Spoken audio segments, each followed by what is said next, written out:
Welcome back, everyone. My name is Briggs. This is my dad, Brett, here. We're the two owners of Miles Pellet Stove, bringing you all another pellet stove related video. And today, we're going to be focusing on the preventative maintenance. Preventative maintenance? Yes, on pellet stoves.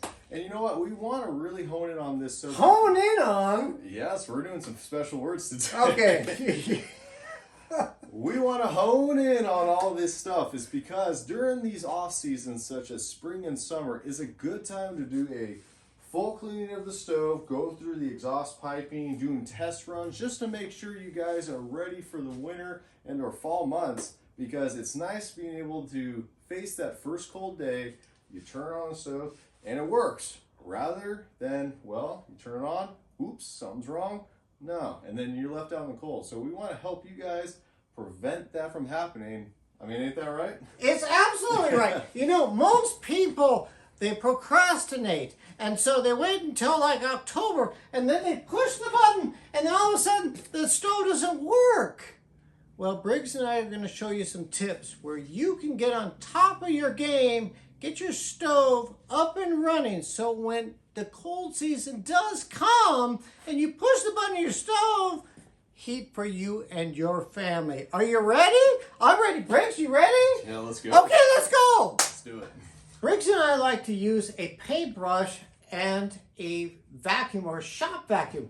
And a good one. Make sure that your filter is clean and ready to go. So today, we're going to be working on an HP 61 made by Comfort Built. So if you have a different model, look at your user manual and they'll give you some tips and tricks on how to do this. And so basically this one here, you want to open up the door and you want to basically take the heat exchanger in and out, and you want to take your brush from top down. Brush everything down, and everything goes down into this ash bin, and I'll show you. And then you want to take your burn pot and you want to make sure that all these holes in your burn pot are clear. Make sure they're nice and clear and nice, and put it back in. And then obviously take your ash pan out. So here we go, bim bam boom. You want to clear that out, vacuum it out, put it back in, and then latch it up. You get it. So those are key parts in the front. And then obviously to make it look beautiful, clean your window. But you know, one of the things that I see people do, well, don't do, is when you take a vacuum here from a distance, get everything away from it. Don't take your vacuum against the gasket, because if you do, it'll start to fray, it'll break down. So there's some tips there, and we'll get to the back of the stove in just a couple of minutes. What about the hopper? Oh my gosh, did I miss it? So anyway, the hopper, based on your house, if you have a little bit of condensation in your house and whatnot, just take a vacuum cleaner, get rid of all the pellets, get them out of there, and then refill with new when fall approaches, so you have dry, good, solid fir pellets or pine pellets or whatever you're going to use. All right, so real quick. So on the second step, when you are actually cleaning the main chamber and stuff, either during or afterwards, sometimes there's some deeper canals and chambers that you may have to tend to. And a lot of people miss that. And you could have a totally clean area right here, but behind the firewall or within the stove, if these coves are really clogged up still with ash and stuff, your stove is technically not all the way clean. So right over here on Comfort Built, there's an example right here. So this is a plate that you can remove, and in there's a deeper cove channel that you can brush out and vacuum to help get out some more excess ash. So that's behind the firewall, right, son? Yep, and right over here I'll explain a little bit more. So on other stoves, if you want to know where these channels are, if they are there, like how extensive they would be, consult your stove manual. A number of times, some stoves, you may have to remove the firewalls and you can gain access. Sometimes they might be right below. It just really depends on what brand or model you need to be. So you may need to move some stuff, unbolt some stuff, but that is just a quick little tidbit so you can get a real good deep clean. Okay, friends, again, the vacuum and the paintbrush are your friends as far as Briggs and I are concerned. So when you open up the back of your stove, some of them open like this. They're magnetic, like the Comfort Built. Some of them you have to basically take a couple bolts off the back or the sides to take the side panels off. But when you get in here, just take the paintbrush and basically go around the auger motor and vacuum at the same time. And then right here, son, if you just basically brush the room air blower and then move it, scrape it, and then suck everything out. So you want to clean everything out from the back of the stove. And so if we go over to the left, come along, let's go. Over here, this is the exhaust motor. This draws in so much dust. So you get in here, you just brush it, and this is going at the same time, your vacuum or your shop vac. So you want to just get everything, brush it all out just like this, and nice and clean. And so this is your vacuum switch. Good golly, just go ahead, pull this off your vacuum switch. Take compressed air through this, blow through it. I don't care how you do it, but make sure that this tube is clear. Then connect back to your vacuum switch like so. Oh my gosh, Briggs, this is like a new stove. I can't even put it back on. There you go. So anyway, that's a good tight fit. But basically do that. So clean everything in behind the stove. Use the paintbrush and the vacuum. I think it works best for us. It may work good for you. All right, now a real important thing when cleaning out your stove is the exhaust piping. So the exhaust piping, it can come in a wide range of arrangements. And so basically depending on where you live, what stove, and where it's placed, you can have a vertical venting. It could go horizontal out the back. You could be in a hearth area and it's going up already a chimney. So all in all, know what you got, know how much and everything else. And what we recommend is really cleaning that whole chamber out, not just partially. What we mean by that is sometimes if you brush down from the roof and you don't access the little cap underneath, if it has one like on a T and stuff, all that ash will collect there.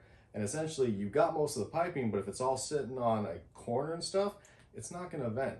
So look for a termination cap, not a termination cap, but a cap on the T actually. I had to correct myself a little bit. Unhook it and then get your vacuum behind the stove, vacuum out, get another brush in there, get as much as you can in. If it doesn't have that, you may have to remove the pipe from the end point behind the stove and really get in there. Make sure you get the whole thing from the stove all the way up, out from the wall, or up through the chimney, everything that you can. What we recommend also is these bendy brushes. And so the standard brushes... That's real nice. I know. The standard brushes, you know, they can work and they're made out of fiberglass, but they're pretty stiff and they're only really good for when you have straight pipe. Now, when you have bends like this, like that is a 90-degree bend, these bendable chimney brushes are a lot easier to get through.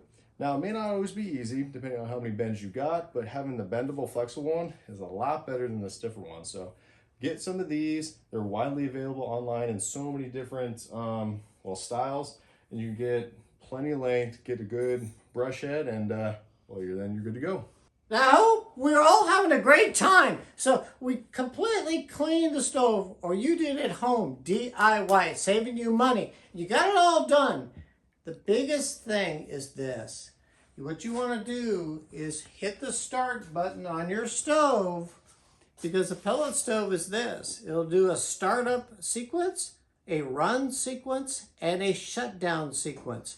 Make sure your stove goes through all those three phases, because when it does, shabam, you got a good running stove for the fall. But if there's a hiccup and you hear a bearing noise in one of your exhaust motors or your convection motors, or your igniter doesn't work, or it doesn't feed pellets, well, that's a warning sign. That means that you need to kind of look at it and do some repairs and get the parts prior to the cold season. So when the parts are available, and they're a little bit less expensive when you buy them now in comparison to October, November, December. You get it. So anyway, you're getting prepared.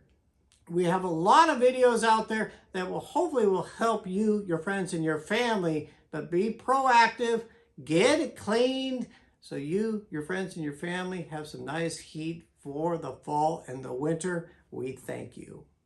All right, everyone. That's all that we got for you. Is that it? I'm pretty sure, yeah. Are you sure? I think so. hopefully you guys, well, got some good tidbits out of here, and well, hopefully now you guys have the right tools and knowledge to be ready for the cold season. I agree. Don't cut us off yet.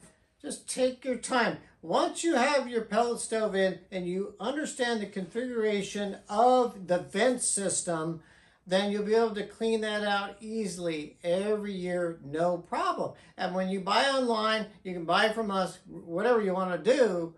But once you have that pipe cleaning kit, that's great. Your paintbrush, that's great. Shop vac or an ash vac, that's great. But once you have all those things and you have a system in place and you can take care of your pellet stove appliance year in, year out, it's going to save you, your friends, and your family some money. And I tell you what. What? We are very excited to bring this information to you because we are going to continue on with additional videos to help all of you. We're having a great time, aren't we, Briggs? Heck yeah.